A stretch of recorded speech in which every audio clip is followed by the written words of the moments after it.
You're listening to the Joyful Practice for Women Lawyers podcast, episode 205. Welcome to the Joyful Practice for Women Lawyers podcast. I'm your host, Paula Price, lawyer turned certified executive coach. This podcast was created to empower women lawyers just like you to create a life and practice you love. Join me every week for a break from the hustle so we can focus on you, what you truly want, and how you can create it. If you're over the overwhelm, done with putting out fires, and ready to redefine success on your own terms, you're in the right place. Ready for today's episode? Let's dive in. How often do you find yourself wondering what the best productivity app is out there? The reason that I ask is I work with a lot of lawyers who are working on time management, trying to get things done. They find that their to-do lists have to-do lists. And one of the questions that they turn to me with is, what do I recommend as a productivity app? And this podcast episode really is an answer to that question. And in part because I was listening to a podcast recently where an expert in productivity, time management, talked about what they believe to be the ultimate productivity app. So I'm going to share that with you in a few minutes. And it got me to thinking about why this is a problem and what we can do to help deal with that productivity challenge. So if you have questions about productivity, if you find you're trying to be more productive, you're trying to keep up with the demands on your time, and you're struggling a little bit and you'd like to have some solutions to the challenges that you're having, you are 100% in the right place. And I'm excited that you've joined me here today. I'm excited to talk about productivity and to help give you some ideas, some tools, some reframes to help you increase your productivity. So to begin, let's start with productivity and what it actually means. I turned to the dictionary to offer up some definitions of productivity, and there are a couple here that I wanted to share with you. The first is one that comes from the Cambridge Online Dictionary, and it defines productivity as the ability to do as much work as possible in a particular period. So that's the first definition.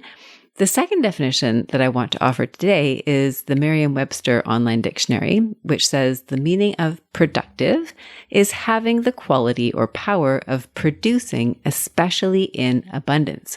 So you'll notice there's a theme here. It's this idea of work. Cambridge says work as much as possible in a particular period. And then Merriam-Webster is talking about producing, especially in abundance. So if you imagine yourself sitting in your chair at work and you're producing volume, right? And I think this is often where people start when they think about being productive is, how do I get more done in less time? Now, the reason why we all struggle with productivity, and I include myself in this list because I know I have been on my own quest for getting the things done, getting everything done and doing it faster. And, how do I sort emails faster? And how do I work faster? And all this stuff. How do I produce more? And I know that you are asking yourself the same questions because lawyers that I work with have these questions. You're trying to do more. And I know there is no shortage of things that you could do. To-do lists. People ask you to do things. It piles up. If you have a family with young children, I can assure you, you've got the list and the list. And the reason that we all struggle with productivity is that we have a lot on our plates, and chances are you want to do it all. And when you cannot do it all, when you find you're falling behind or you're constantly busy or you feel like you're on a treadmill, you think that somewhere in there is a problem that is your problem. You think that maybe you are missing something. Maybe there's a way of being more productive. There's a secret tool out there. There is some magic app that is going to help fix this problem of getting everything done all at once. So what you might find your coping mechanisms become is you continue along the path that you're on, you continue to create your lists. You watch your lists get longer and longer. You look for solutions about how to get things done more efficiently. Maybe you turn to apps and other types of solutions.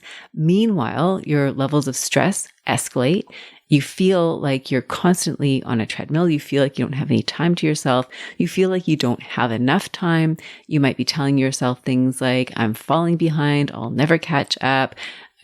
All of those things that you say that create that feeling of being busy. And yes, you are producing, but you're not producing enough, right? Going back to those definitions, you're working, you're doing all the work, but you feel like you're not producing enough. So why this doesn't work, why this idea of trying to be more productive doesn't work is that this concept, right? These definitions of productivity are vague. We talk about producing more, but producing more of what? We talk about working hard, but working for the sake of working. Is that truly being productive? And when you think about being productive in terms of your time, in my opinion, is somewhat of an abstract concept. I mean, time is all around us. The minutes tick by. We can see time on a clock. We can measure time with a timer. And we can see how we use time by putting it on a schedule or an agenda or writing down what we do. So we can create tangibility of time. But in our day-to-day, time is this thing that kind of just exists around us. If you compare that to something more tangible, like clutter in your closet, clutter on your calendar may not show up the same way. So when it comes to being productive, what I like to think about is to draw an analogy between being productive and dealing with clutter. If we're being productive for the sake of being productive, but we're not really paying attention to the things that we are being productive with, then there's more on our plates. There's more on your plate than maybe you need to do, but it can be really hard to see that. So if you were to think about clutter in your home, for example, or in your office, for example, you might look at all of the things that are around you. So you might look at your workspace currently. If you are at home, you might look around your house and look at where there might be clutter. If you're thinking about your office space or you're at work, you might think about where there might be clutter. So looking at the places where clutter piles up, if you have a garage full of clutter or a closet full of clutter, sometimes our first instinct is to say, okay, well, I'm going to deal with this. And so the way that I'm going to deal with this is to go look at what the clutter is. And then I'm going to go to the store. I'm going to buy a ton of containers and I'm going to organize all of the clutter into containers. And I'm going to put all of that back into the closet, back into the drawer, back into the workspace. And if what you find after buying all the containers and doing the organization that there isn't really enough space, well, maybe you go and you rent a rental space, right? A storage space somewhere outside of your home where you can store all of that clutter. And when you think about it from a tangible perspective, it seems almost more obvious. You're looking at the clutter. When you are organizing, you might ask yourself questions to triage through the things. So often when you're organizing, you want to ask yourself questions like, do you love it? If you're decluttering in a closet, for example, and you pull up an old suit from 5 years ago, you might ask yourself, do you love it? Do you use it? Is it something that you would buy again? And if you're answering these questions in the negative, then maybe it's time to let it go.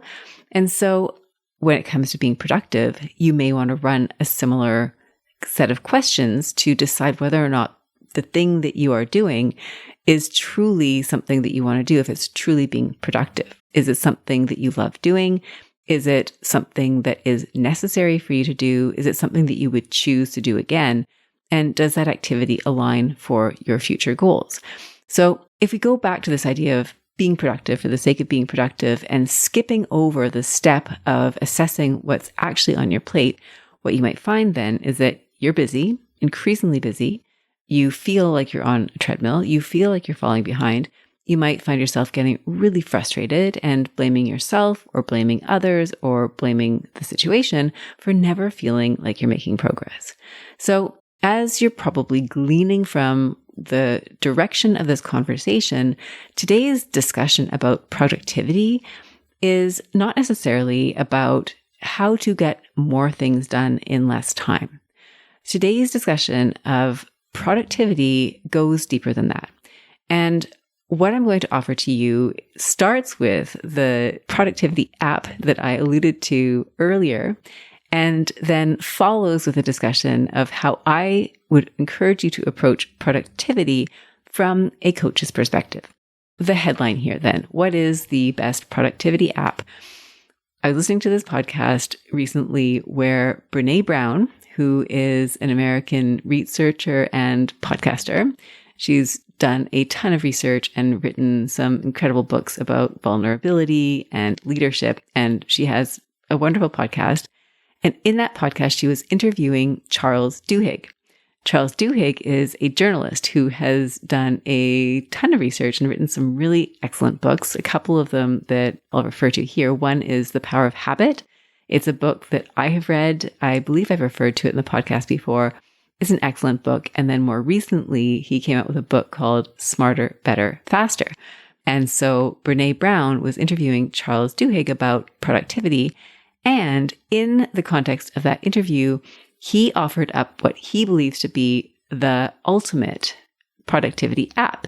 And if you're ready to hear his opinion, here's what he had to say. He said that the best productivity app is, drumroll, thinking deeply. And when I heard that, I just loved, I felt so happy. I felt like this resonated so strongly because ultimately this is the work that I do with the clients that I work with. It is to help them think deeply about how they are spending their time. What I love about this is that it's not putting the app in charge, right? We're not saying, okay, we just need an app to solve all of our problems and make us more productive. It's actually thinking really deeply about the things that we are doing in order to make sure that we are doing the right things. So some of the lessons that I gleaned from listening to Charles Duhigg talk about productivity. Number one, productivity is not just about getting things done. It is actually about making conscious choices to do the things that actually matter to us. It means questioning whether the things that we are doing the right things. And he talks about how we get on a bit of a treadmill and we will do things. We will be productive, check things off our list out of habit. Things that we do habitually has become unconscious. And also that there's a certain level of satisfaction that comes along with checking things off a list. So you might be kind of hooked on that idea of being productive. It feels good to get things done. It feels good to scratch things off your to-do list once they are done. And so if you're hooked on those things, you might find that is, you think it's productive, but it may not be truly productive. You're getting things done, but are they the right things? Now, Charles Duhigg is not the first person to offer this suggestion, the idea that productivity isn't just about getting things done. It's about getting the right things done. He quotes Peter Drucker in the podcast episode. He says, Peter Drucker has said there is nothing more wasteful in this world than optimizing what never should have been done in the first place. I mean, how true is that? If you think about things that you have spent time optimizing and then doing, and then if you truly question, did you need to do that thing? That is very powerful. What can you remove from your plate?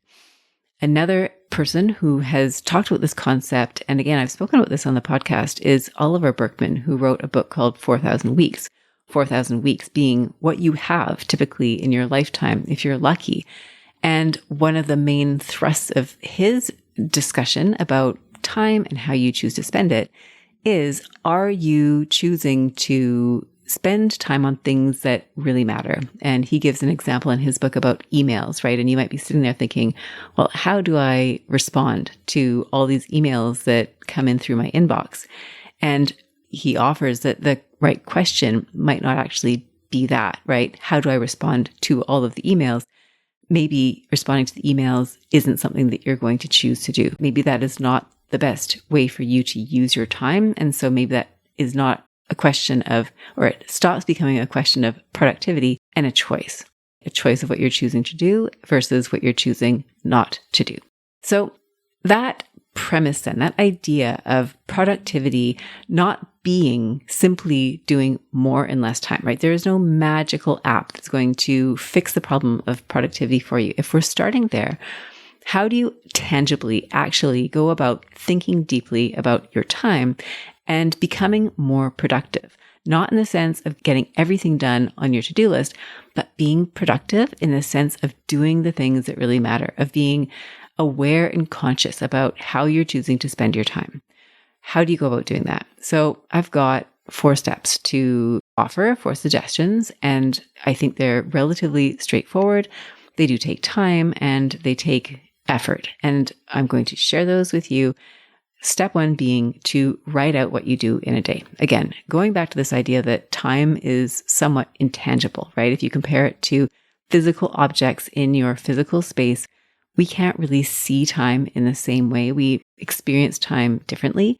And the best way that I know how to account for your time is to write down the things that you do in a day. And it looks like a log. If you're already recording your time in 6-minute increments, this is a practice you're already familiar with. And so you can simply decide that you're going to track your time for a day, for a week, for however long of a period you think you can handle this exercise. Yes, it can be tedious, but it can be so effective because what you'll end up with is a record of the way that you choose to spend your time. So first of all, we want to do some sort of inventory, some sort of an audit. Step 1 is to write down how you spend your day. And this is really eye-opening, right? If you've ever kept a journal of what you've done in a day and you've recorded the events, even when you're doing your timesheets, that might be an exercise where you're increasing your awareness. It can be very interesting when you start to notice where you are spending your day. Now, I do this as a matter of course, and I was given a calendar by one of my clients. It was actually probably about 5 years now. It was a client that I was working with, and he was lovely. He sent me a gift. I think it was around Christmas time, and it's a calendar. It was a big calendar. And by calendar, I should probably describe this a little bit more clearly. It's a notebook that has each day, and then there's time allocated throughout the day, right? It's one of those calendars that starts at 6 in the morning and ends at 5 p.m. And there's a place for you to write down what you do each day. And I already had a planner, and I still use the same type of planner. I use a weekly planner. And so I received this lovely gift and thought, well, what am I going to do with this gift? And I started using it to track my days. So what I do, I'm not required to bill my time in 6-minute increments, but I use this calendar, this notebook, as a way to write down and record how I spend my days. And as I mentioned, this lovely client gave me this as a gift 4 or 5 years ago. And each year now I go back to Staples, which is where I buy it, and I repurchase the same thing. And I use it every day to write down what I do.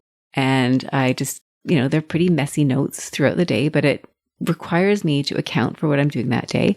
And at the end of the day, what I almost always do is I take a different colored pen. So I write most of my stuff in blue, and then I take a pink pen. Don't ask me why it's pink, but that seems to be the color that I've gravitated to. And I write out the highlights. What were the wins of the day? What were the things that really stand out to me? This is my way of accounting for each day. And it gives me data that I can assess and say, okay, does this feel on track? So for you, I'm offering as an idea to keep track. You don't need to be like me. You don't have to do this every single day of your life, and weekends included. I like to track things.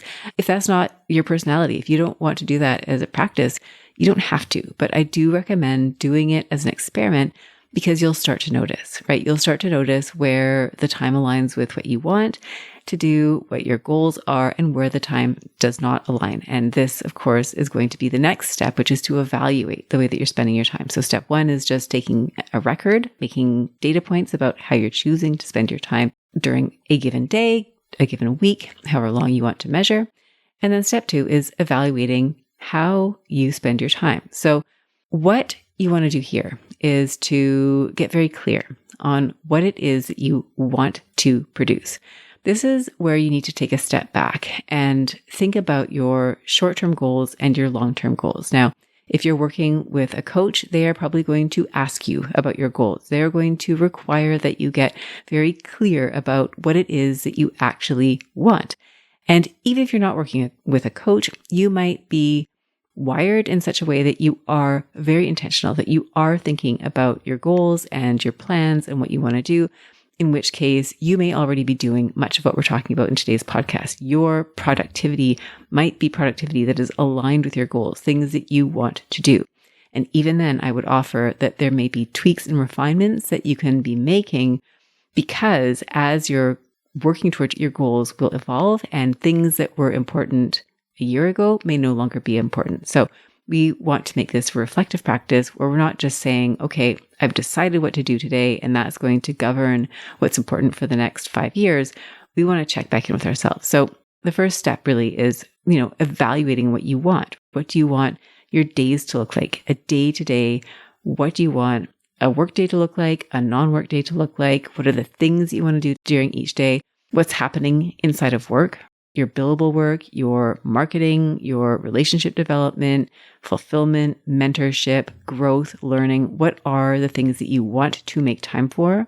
And outside of work, what is it that you want to make time for? The relationships that you have, taking care of your physical and mental health, leisure, if you like, travel or adventures or anything else that you are longing to do. We want to simply make a list of what it is that you want.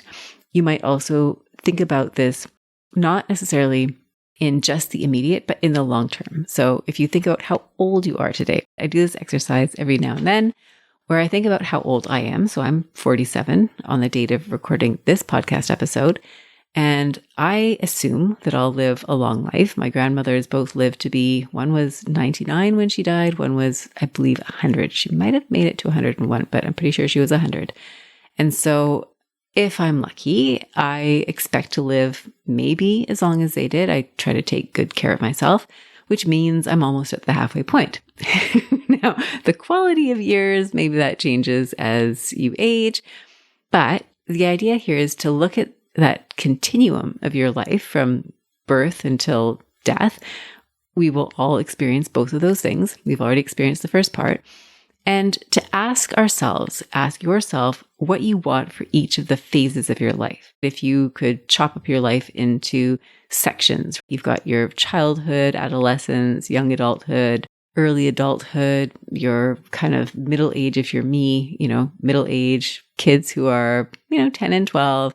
I'm looking toward, I guess, the later stage of middle age. Then you're going to maybe look at retirement and that looks like. And so there's all these different phases. And so if you were to chunk up your life into segments and think about the themes that you would have, maybe you do it by decade. What are the themes for each decade? That will allow you to further compartmentalize, right? If you've got goals and you think about, okay, well, when do I actually want to do this thing? Maybe it's travel, maybe it's something professional. If you're thinking, you want to really leave a legacy, you want to mentor a lot, you want your practice to evolve a certain way. Maybe there's periods of your practice where you're going to be really heavily engaged professionally, and then maybe you step back a little bit. This often happens for women when they have families. They step back a little bit, not always, but sometimes that is a strategy that they have chosen. And so think about how you want the pieces of your life to fit together at the different stages. Now, as I share this with you, I realize that this is not something that people typically do. Now, especially if you were drawn to this episode because you liked the idea of being productive and you've got all this stuff on your plate and you're thinking, well, Paula, I'm actually here because what I really want you to tell me is how I can get more done in the time that I have. I want that app. Maybe that's what you want. Then it's going to be really hard to step away and say, big picture, how am I choosing to spend my time? How do I really want to live my years?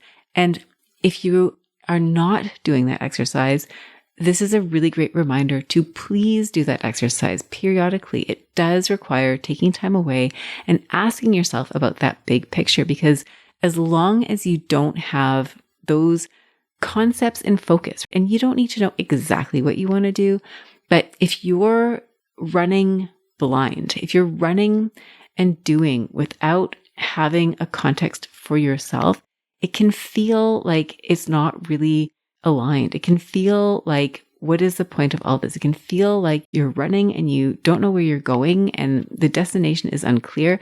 And that doesn't feel good. It can feel unsettling. So going back to this step of, turning this idea of thinking deeply into something that is actually tangible, something you can actually do, it is that conversation with yourself. It is that self-reflection. How do you want to what do you want to accomplish? And how do you want your life to unfold decade after decade? So we're looking at your goals. And then, of course, you want to compare your list. You want to look at the things that you are actually doing. What did you write down that you did yesterday, that you did last week? And how does that align with what you actually want to do for this phase of your life, your current goals, as well as your future goals? And, going back to those questions that I offered a few minutes ago when we were thinking about decluttering a physical space or evaluating the things in your calendar, you can look at the items on your agenda. Look at the items that you did. And you can ask yourself, do I love doing this thing? Is it necessary? Often when we have goals, it means that we need to do things to achieve those goals that we don't actually love. We don't enjoy it, but it's necessary to get us to the goal. So that might be something on your list. Would you choose to do it again? If I think about some of the things that are on my list and I think, okay, well, I didn't particularly love that experience, but given the choice, yes, I would do it again because it served a particular purpose. And then finally, that question, does it align with your current goals and your goals for the future? So you want to do that audit. Step 1 being you write out what you did in a day, keep that record. Number 2, you want to evaluate how you spend your time. So you're going to need to know, you'll need to know how you're evaluating that time. So what is it that you want? When do you want to do these things? And then do that comparison. What are you actually doing versus what you want to do? And then step 3 is to notice, where are you in alignment and where are you not in alignment? This is a really key step because the things that you're already doing that are in alignment, you want to anchor those things in.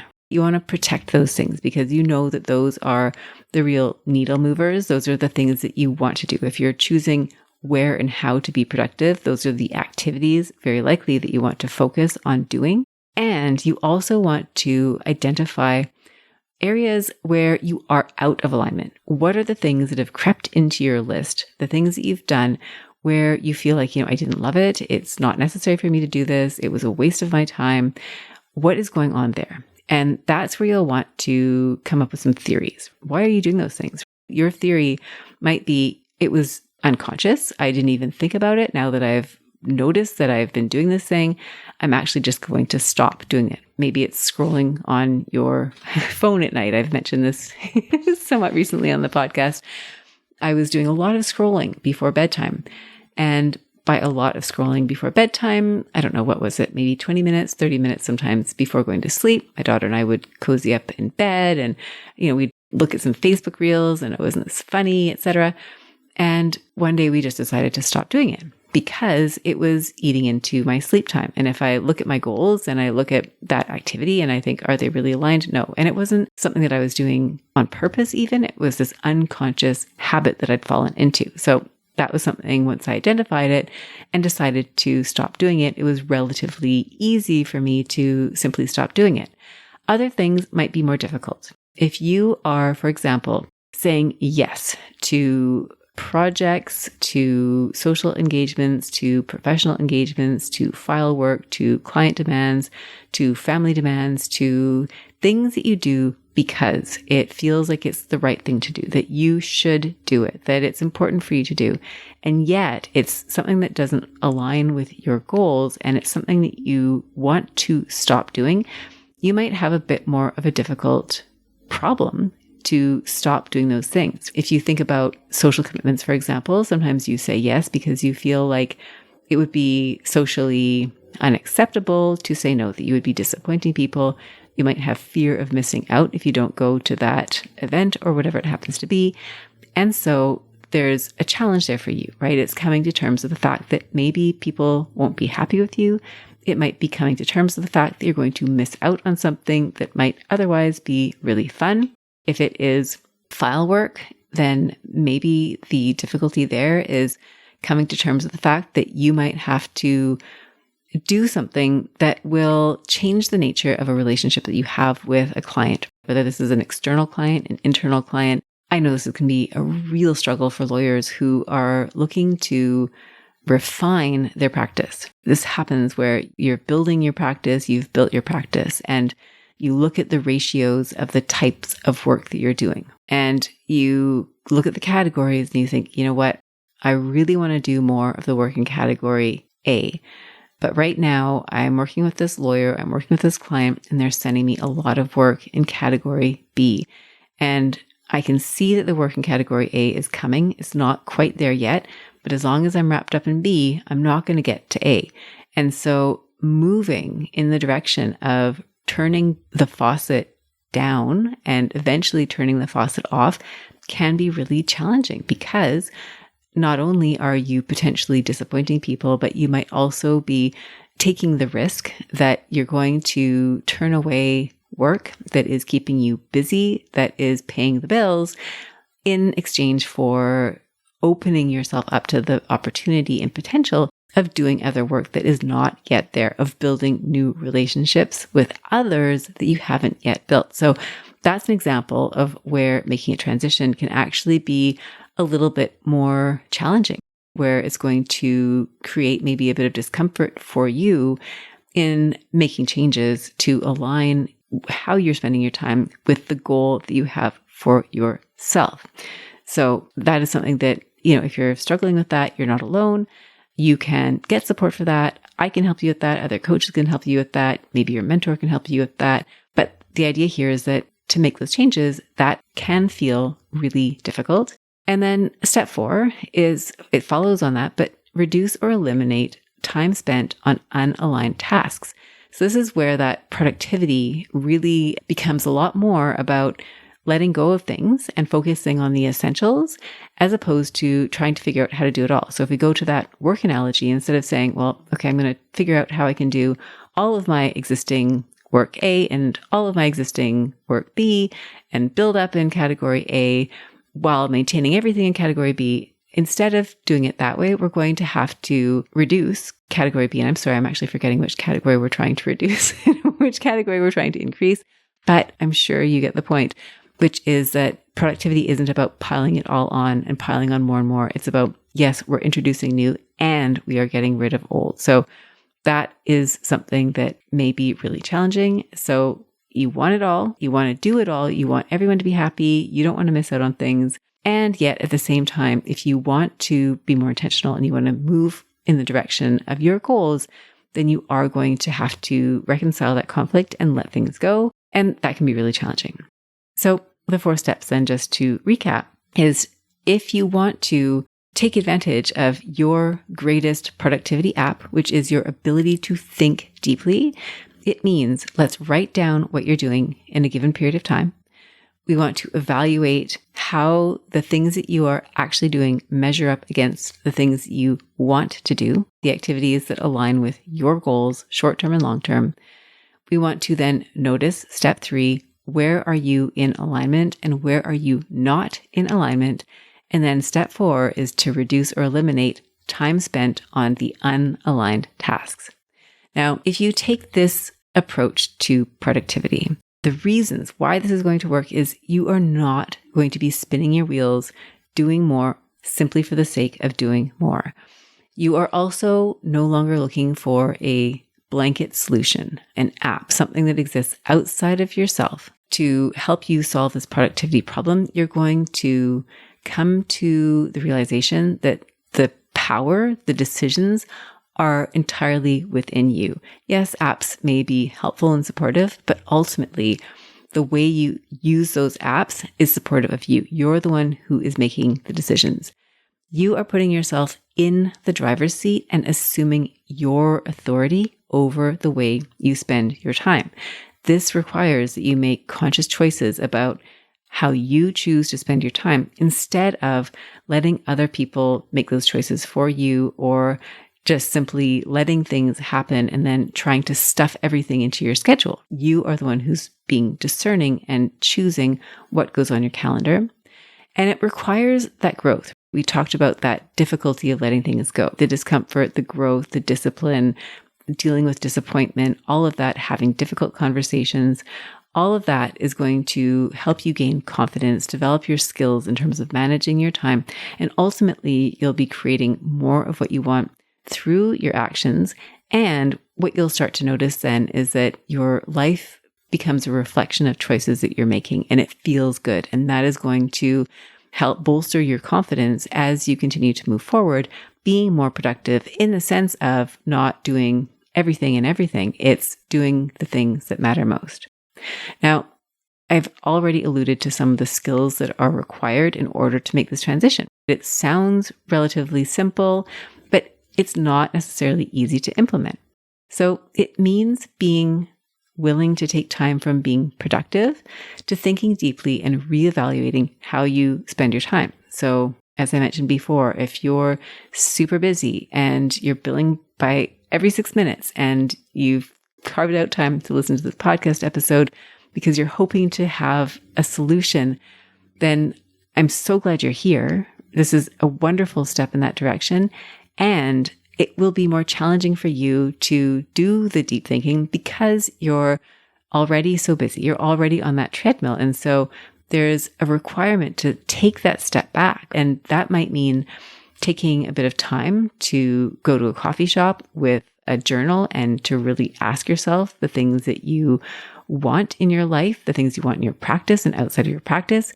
It might mean getting a coach. It might mean making a commitment to yourself or to somebody else that you're going to step back and do that evaluation, do that auditing of how you're spending your time because you want to be more intentional about how you're choosing to spend your time. So that's the first thing, is willing to take time away from producing in order to decide whether the things that you're producing are things you truly want to produce. It also means being okay with the fact that it might feel really uncomfortable. So this is something clients have reported to me, and it's something that I've experienced myself as well. When you start to pare things off your to-do list, you might find that you open up pockets of time, and if you don't have anything to do with that time, it can feel kind of icky.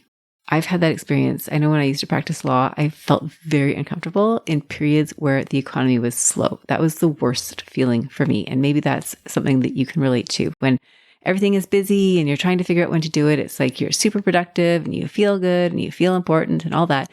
And then things slow down and you are sitting there twiddling your thumbs, wondering what you're going to do with yourself all day. So that can be a feeling that is very uncomfortable. And you might feel like there's something wrong if you've got all this free time. And you might decide then to fill that free time that you somehow make available by choosing not to do certain things. You get to fill that time with the things that do fulfill you. And that can include rest. That's a valid use of time. It can include more of the work that you want to be doing. It might be time building relationships inside of work, outside of work. But there will potentially be a feeling that you should feel busier. You should feel more productive. You should feel like you're on a treadmill. And it can take some getting used to the fact that you don't have to feel that way.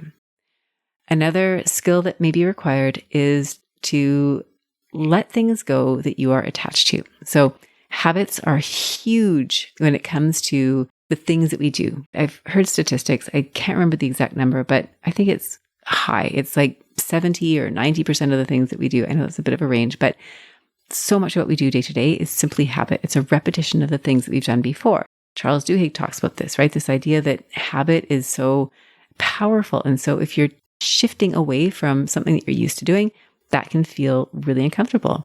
If you are like me and you derive an immense amount of satisfaction over checking things off your to-do list, like physically scratching something off a list, putting a little check mark next to it, throwing away the list of things once you've actually accomplished them, that can feel really uncomfortable if you're not checking off as many items on your list. That feeling of productivity, the way that maybe you've traditionally thought of it, when you let that go, you might feel like there's something missing. And it might also mean giving up parts of your identity, right? If you're used to being that person who gets things done, you're used to being the person that makes other people happy because you always say yes. If you're used to feeling really busy and therefore needed and important, and you shift that, again, there might be identity shifts that feel uncomfortable.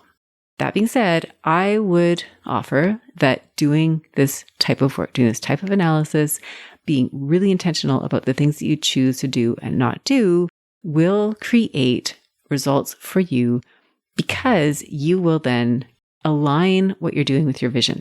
So you are going to start to see more of what you want to create in your life. You're going to feel more in control of your choices. You're going to stop looking outside of yourself for apps. I mean, again, you might find that there are apps that are particularly supportive of certain things that you're trying to do, but you're not looking to the app for the answers.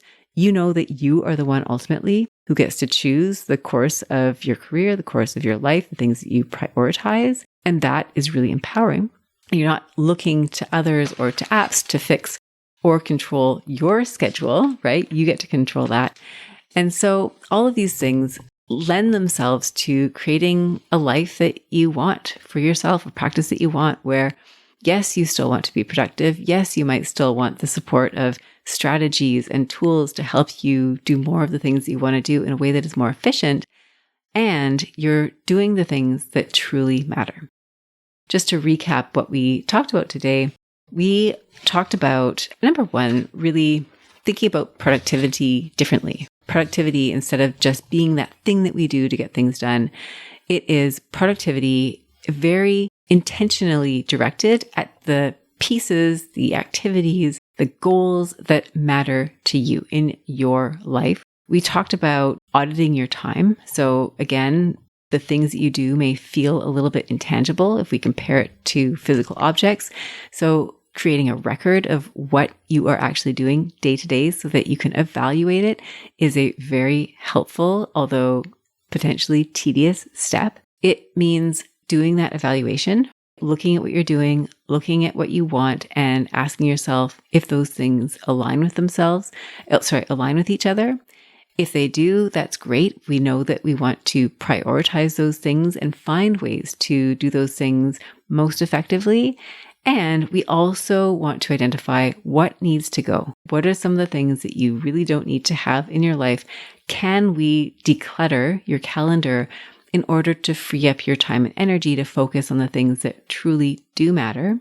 It means being willing to let things go, dealing with the discomfort of what that looks like in terms of some of the choices you'll need to make, the decisions you might need to make, the conversations you might have to have, the uncomfortable emotions that you might need to feel. And then finally, that leaves you in a space then where you're being productive, not just in the sense of getting things done, but getting the right things done.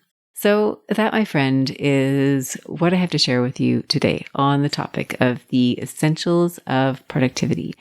It has been such a treat to have you here with me today. I hope that this conversation has inspired you to think about what matters most to you, that you feel more in control of how you're choosing to spend your time, and that maybe you've identified a few things that you really want to lean into, as well as a few things that you can start working on removing from your calendar. So with that, I wish you a beautiful and productive week and look forward to reconnecting with you again soon. Bye for now. If you enjoyed today's show and don't want to miss an episode, subscribe and follow the show wherever you listen to your podcasts. If you haven't already, please leave a rating and review. Your feedback will help me create a podcast that's tailored to your needs and goes straight to the heart of what matters to you. For instructions on how to subscribe, rate, and review the podcast, visit www.thejoyfulpractice.com/podcast launch. See you next time. Thank you for listening to this episode of the Joyful Practice for Women Lawyers podcast. If you want more information, visit www.thejoyfulpractice.com. See you next week.